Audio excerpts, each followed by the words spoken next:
Hello friends, എല്ലാവർക്കും നമ്മുടെ മറ്റൊരു വീഡിയോയിലോട്ട് സ്വാഗതം.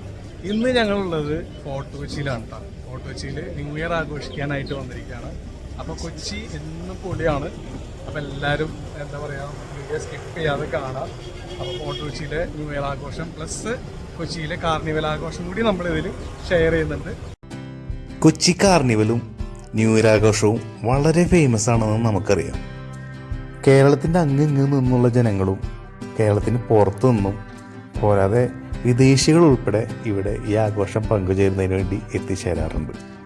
കഴിഞ്ഞ വർഷമാകട്ടെ ഏകദേശം 2.5 ലക്ഷത്തോളം ആൾക്കാർ വരെ ഈ പ്രോഗ്രാമിൽ പങ്കുചേർന്നിട്ടുണ്ടെന്നാണ് അറിയാൻ കഴിഞ്ഞത് കേട്ടോ. അതുകൊണ്ട് ഫോർട്ട് കൊച്ചിയിലേക്കുള്ള തിരക്കുറക്കുന്നതിന് 4 മണിക്ക് ശേഷം വാഹനങ്ങളൊന്നും ഇങ്ങോട്ട് കടത്തിവിടില്ല എന്ന് പറഞ്ഞു. അപ്പോൾ ഏകദേശം 2 മണിയോടുകൂടി തന്നെ ഞങ്ങൾ ഇവിടെ എത്തി. എന്നിട്ടും ഇവിടെ പാർക്കിംഗ് ഏരിയ ഒക്കെ ഏകദേശം ഫില്ലായിട്ടോ. അങ്ങനെ ഞങ്ങൾ വണ്ടിയൊക്കെ പാർക്ക് ചെയ്തു. ഈ കാണുന്നത് ബാസ്റ്റൺ സ്ട്രീറ്റ്. നമുക്കിനി ഫോർട്ട് കൊച്ചി എന്താണെന്ന് കാണാം. ആ നേരെ കാണുന്ന ബിൽഡിംഗ് ഒന്ന് നോക്കിയേ, ഒന്ന് സൂക്ഷിച്ചു നോക്കിയേ, എവിടെയെങ്കിലും കണ്ടുപരിച്ചിട്ടുണ്ടോന്ന്. ഇവിടെ ബാരിക്കേഡൊക്കെ വെച്ചിട്ട് അടച്ചു വെച്ചിട്ടുണ്ട് കേട്ടോ. ഞാൻ നേരത്തെ പറഞ്ഞില്ലേ, ഇവിടെ വണ്ടികളൊക്കെ കടത്തിവിടാതിരിക്കാൻ വേണ്ടി ഭയങ്കര റെസ്ട്രിക്ഷൻസോട് കൂടിയിട്ടാണ് കാര്യങ്ങൾ ചെയ്തുകൊണ്ടിരിക്കുന്നത്. ഇന്ന് വളരെ എക്സൈറ്റ്മെന്റ് കൂടിയാണ് ഞങ്ങൾ നിൽക്കുന്നത്. ഞങ്ങളിപ്പോൾ ഉള്ളത് ഫോർട്ട് കൊച്ചിയിലാണ്. കാണുന്ന പുറകിൽ കാണുന്നത് നമ്മുടെ ബീച്ചിലൊക്കെ ഷൂട്ട് ചെയ്തിട്ടുള്ള എന്താ പറയുക ആ വീടാണ്. സിനിമയിൽ കാണുന്ന ഈ കാഴ്ച ശരിക്കും നേരിൽ കാണുമ്പോൾ അടിപൊളിയാട്ടോ. ഇതിപ്പോൾ വാസ്കോ ഹോം സ്റ്റേ ആയി മാറിയിരിക്കുകയാണ്. ഇപ്പോൾ ബിഗ് ഹോം അല്ല.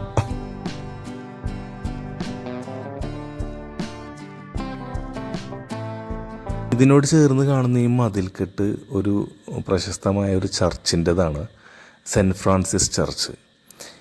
ഇവിടെയാണ് വാസ്കോ ഡ ഗാമയുടെ ശരീരത്തെ ആദ്യം അടക്കം ചെയ്തിരുന്നത്. പിന്നീട് അത് പോർച്ചുഗലിലോട്ട് തിരിച്ചു കൊണ്ടുപോയി എന്നൊക്കെയാണ് പറയപ്പെടുന്നത്. ആ ഒരു കാലഘട്ടത്തെ അനുസ്മരിപ്പിക്കും വിധത്തിലുള്ള കാഴ്ചകൾ ഇന്നും ഫോർട്ട് കൊച്ചിയിൽ കാണാൻ കഴിയും. അതുതന്നെയാണ് ഇപ്പോഴും വിദേശികൾ ഉൾപ്പെടെ ഒരുപാട് പേരെ കൊച്ചിയിലോട്ട് എത്തിക്കുന്ന മറ്റൊരു കാര്യം. അപ്പോൾ ഇതാണ് സെൻറ്റ് ഫ്രാൻസിസ് ചർച്ചിൻ്റെ വിശേഷങ്ങൾ. ഇനി നമുക്ക് ന്യൂ ഇയർ വിശേഷങ്ങളിലോട്ട് പോകുമ്പോൾ ഇവിടെ ഒരുപാട് പോലീസുകാർ വന്ന് കൂടിച്ചേർന്നിട്ടുണ്ട്. അത് വേറൊന്നല്ല, ന്യൂ ഇയർ ആയിട്ട് ഒരുപാട് പേര് കൊച്ചിയിലോട്ട് വരുന്നതിൻ്റെ പേരിൽ നമുക്കുള്ള സുരക്ഷത്തിന് വേണ്ടിയിട്ട് ഇവരെന്തൊക്കെയോ തീരുമാനിക്കുന്നുണ്ട് കേട്ടോ. ഏതായാലും പോലീസുകാർ നല്ല നല്ല തീരുമാനങ്ങളൊക്കെ എടുക്കട്ടെ. എന്തായാലും ജനങ്ങളുടെ സുരക്ഷത്തിന് വേണ്ടിയിട്ടല്ലേ. ഞങ്ങളവിടെ നിന്ന് വീണ്ടും മുന്നോട്ട് പോന്നപ്പോൾ ഇവിടെ റോഡ് സൈഡിൽ ഒരുപാട് കരകൗശല വസ്തുക്കൾ വിൽപ്പനയ്ക്കായിട്ട് വെച്ചിട്ടുണ്ട്. അത് പ്രത്യേകിച്ച് വിദേശികളെ ഫോക്കസ് ചെയ്തുകൊണ്ടാണ് ഇതൊക്കെ ഇവിടെ വിൽപ്പനയ്ക്കായിട്ട് വെച്ചിട്ടുള്ളത്. തുണിക്കടകൾ കാണുന്നുണ്ട്, പിന്നെ ഹാൻഡ് മെയ്ഡ് ഐറ്റംസിൻ്റെ ഷോപ്പുണ്ട്. പിന്നെ അങ്ങോട്ട് പോകുമ്പോൾ നല്ല ഗിഫ്റ്റ് ഐറ്റംസ്. ഇവിടെ നിന്നൊക്കെ ആർക്കെങ്കിലുമൊക്കെ ഗിഫ്റ്റൊക്കെ മേടിക്കണമെങ്കിൽ വന്ന് മേടിക്കാട്ടോ. ഇത് പ്രത്യേകിച്ചും നേരത്തെ പറഞ്ഞ പോലെ തന്നെ വിദേശികളെ ഫോക്കസ് ചെയ്തിട്ടാണ് വിൽപ്പനയ്ക്കായിട്ട് വെച്ചിട്ടുള്ളത്. പക്ഷേ നമുക്കും വാങ്ങാം. പക്ഷേ എന്താ, നല്ലോണം ബാർഗെയിൻ ചെയ്ത് കഴിഞ്ഞിട്ടുണ്ടെങ്കിൽ മാത്രമേ വിലയിലൊക്കെ ഒരു കുറവ് കാണുള്ളൂ.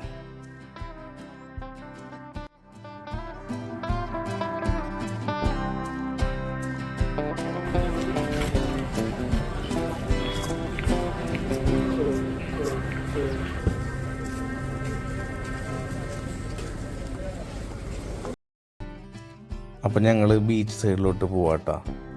ഇവിടെ ഈ ഇടവഴിയിലൂടെ ഇങ്ങനെ നടന്നു പോവാൻ അടിപൊളിയാണ്. അങ്ങനെ ബീച്ചിൻ്റെ സൈഡിലേക്ക് എത്തിയിട്ടുണ്ട്. കടൽ കാണാൻ തുടങ്ങി. ഒരുപാട് ആൾക്കാരുണ്ട് കേട്ടോ. ഒരുപാട് കച്ചവടക്കാരും ഒരുപാട് നല്ല തിരക്കുണ്ട് കേട്ടോ. നല്ല കാറ്റും ഉണ്ട് കേട്ടോ.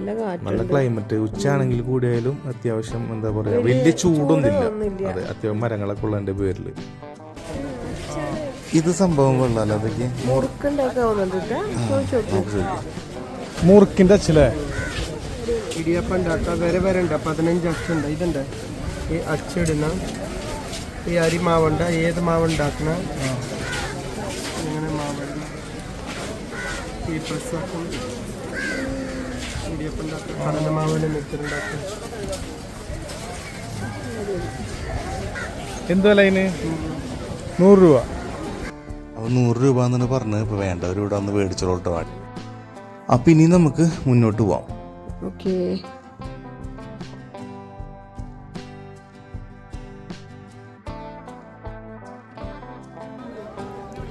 അപ്പോൾ ഇത് അത്തറിൻ്റെ ഒക്കെ കട കേട്ടോ.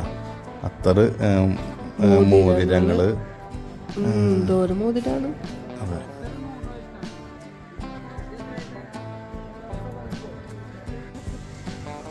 ഇതാണ് ചീനവല കേട്ടാ. ചീനവലല്ല, ചീനവല. അതിനാണ് ഞാൻ പറഞ്ഞത് ചീനവല. ചീനവല. അതെ, ഇവിടെ ഈ ടൂറിസ്റ്റുകൾക്കൊക്കെ ഭയങ്കര സംഭവമാണിത്, ഈ ചീനവല കാണാന്ന് പറയണത്.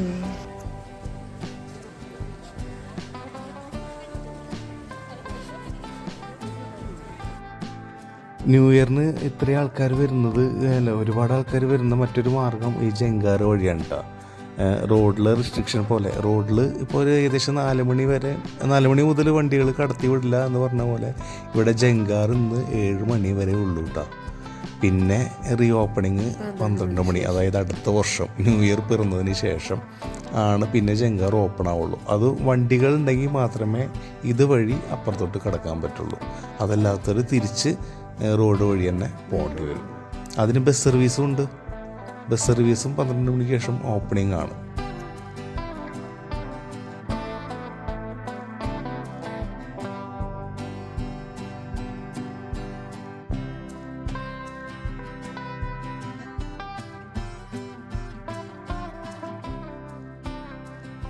ഇത് നോക്കിയേ, എത്ര ആൾക്കാരാണല്ലേ ജങ്കാറിൽ കയറി.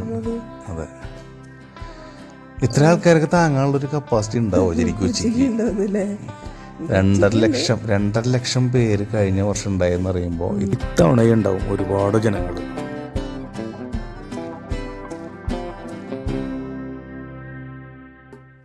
ഇതൊരു ഫുഡ് സ്ട്രീറ്റ് ആണ് കേട്ടോ. ഈ പറഞ്ഞ പോലെ വിദേശ രാജ്യങ്ങളിലുള്ള പോലെ അവരുടെ ഒരു കൾച്ചറിനെ ഫോക്കസ് ചെയ്തുകൊണ്ട് ചെയ്തിട്ടുള്ള രീതിയിലുള്ള ഒരു ഫുഡ് സ്ട്രീറ്റ്. നല്ല അടിപൊളി ഭക്ഷണ വിഭവങ്ങളാണ്, നല്ല സ്മെല്ലൊക്കെ വരുന്നുണ്ട് കേട്ടോ. ഇവിടെയും ഈ പറഞ്ഞ പോലെ എല്ലാ ഐറ്റംസും ഉണ്ട്, ഫിഷ് ഐറ്റംസ്. അതെ, വലിയ മീനുകളൊക്കെ ഉണ്ട് കേട്ടോ. കൊഞ്ച് എന്തൊക്കെയോ ഉണ്ടല്ലേ, കൂന്തള്, പിന്നെ കരിമീൻ കരിമീനാന്ന് തോന്നുന്നു. എന്തായാലും കൊള്ളാം. പിന്നെ നല്ല ഡെക്കറേറ്റ് ചെയ്തിട്ടുണ്ട്, നല്ലൊരു ആംബിയൻസും ഉണ്ട് കേട്ടോ. നല്ല ആംബിയൻസ് തന്നെയാണ് ഇവിടെ വരുമ്പോൾ നമുക്ക് കഴിക്കാത്ത നമുക്ക് തന്നെ നല്ലൊരു ആംബിയൻസ് ഫീൽ ചെയ്യുന്നത്. ഇതും ഫോർട്ട് കൊച്ചിയുടെ എന്താ പറയുക വളരെ ഇമ്പോർട്ടൻ്റ് ആയിട്ടുള്ള ഒരു ഭാഗം തന്നെയാണ് ഈ സ്ട്രീറ്റ് ഫുഡ് ഏരിയ. ഇനി നമുക്ക് ഇവിടുന്ന് പ്രിൻസസ് സ്ട്രീറ്റിലോട്ട് കിടക്കാം കേട്ടോ. ഇത് ഈ പേര് പോലെ തന്നെ ഒരു റാണിയെ മാതിരി അലങ്കരിച്ച് ഒരുക്കി നിർത്തിയിട്ടുള്ള ഒരു സ്ട്രീറ്റ് തന്നെ കേട്ടോ. ഇവിടെ കാണുന്ന എല്ലാ ബിൽഡിങ്ങും അത് അതിൻ്റെ ഹെറിറ്റേജ് ലുക്ക് ഫീല് നിലനിർത്തിക്കൊണ്ട് തന്നെ ഉള്ളതാണ്.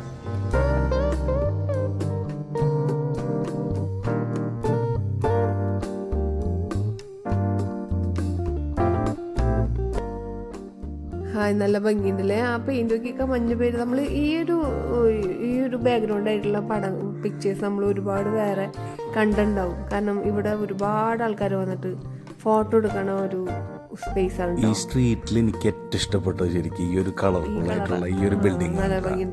അടിപൊളി. എത്ര പേരെ ഫോട്ടോ എടുക്കാൻ വേണ്ടി വന്നേക്കണത്. അടിപൊളി.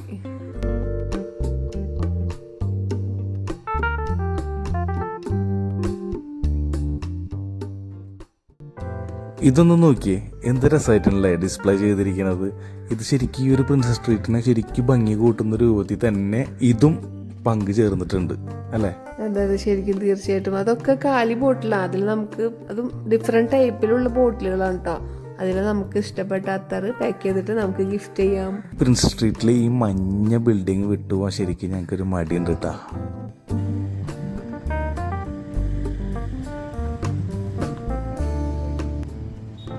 ഇതും നല്ലൊരു കാഴ്ച തന്നെയായിരുന്നു. പക്ഷേ അവൻ പെട്ടെന്ന് എന്തോ നിർത്തി. അപ്പം ഞങ്ങൾ നിർബന്ധിച്ച് രണ്ടാമത് ചെയ്യാൻ പറഞ്ഞു. ഞങ്ങൾ ചോദിച്ചുകൊണ്ടാണെന്നറിയില്ല. പിന്നെ അവൻ എത്ര ചെയ്തിട്ടും അത് ശരിയാവുന്നുണ്ടായിരുന്നില്ല. പിന്നെ വണ്ടികൾ അങ്ങോട്ടും ഇങ്ങോട്ടും പോയിക്കൊണ്ടിരിക്കേണ്ട ഇടയിൽ അവനക്കത് ശരിക്കും ഡിസ്റ്റർബായി തോന്നി. മൂപ്പര് നിർത്തി പരിപാടി.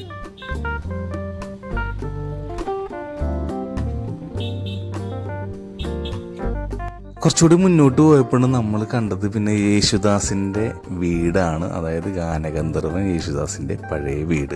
ഇന്നിപ്പോൾ ഇത് ഓയോ റൂംസ് ആണ്. ഈ മാവ് നിൽക്കണുണ്ടോ? ആ മാവിൻ്റെ കടഭാഗം ആ വീടിൻ്റെ ഉള്ളിലാണ്. ഈ മാവിനെ മുറിക്കാൻ സമ്മതിക്കാതെ അതിനെ നിലനിർത്തിക്കൊണ്ടാണ് യേശുദാസ് സാറ് ഈ വീട് പണിതെന്നാണ് പറയണത്. അതുകൊണ്ട് തന്നെ ഇന്നും ആ മാവിൻ്റെ തലയെടുപ്പ് നമുക്ക് കാണാൻ പറ്റും. ആ വീടിൻ്റെ മുകളിലൊക്കെ അത് പടർന്ന് പന്തലിച്ച് കിടക്കുക നമുക്ക് കാണാൻ പറ്റും. കണ്ടോ?